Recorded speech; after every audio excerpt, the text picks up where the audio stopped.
Hey guys, welcome back to AdreaneXO Vlogs. If you are not yet subscribed, what are you waiting for? Go ahead and subscribe to my channel. And if you are a returning supporter, thank you for always supporting me. In today's video, it's going to be a simple recipe for everybody, even for the kids. If you have kids that know how to cook, they can make this recipe. It's easy and it's quick.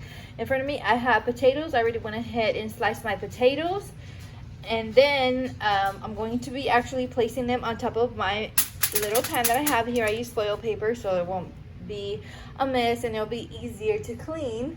So we're also going to be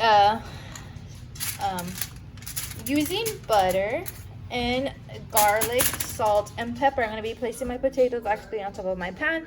We're going to be pouring our seasonings on top of our potatoes. We're going to be preheating our oven, of course, to 375. After you're done seasoning your potatoes, go ahead and place them into the oven for about 45 minutes, just in case, so like that they could be soft. I went ahead and seasoned my potatoes with garlic, salt, and now I'm going to be putting some pepper.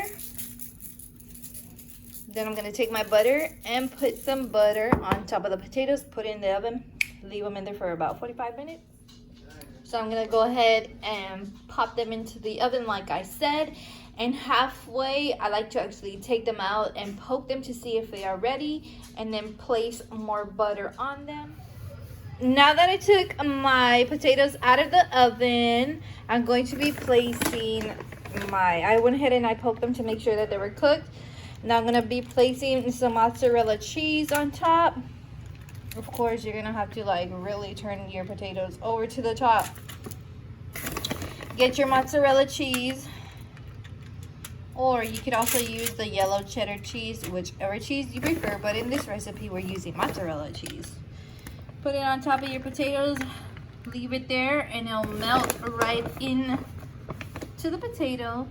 And I hope you guys enjoyed this little recipe that I have. Don't forget to like, share, comment, and subscribe. And we'll see you guys in the next video.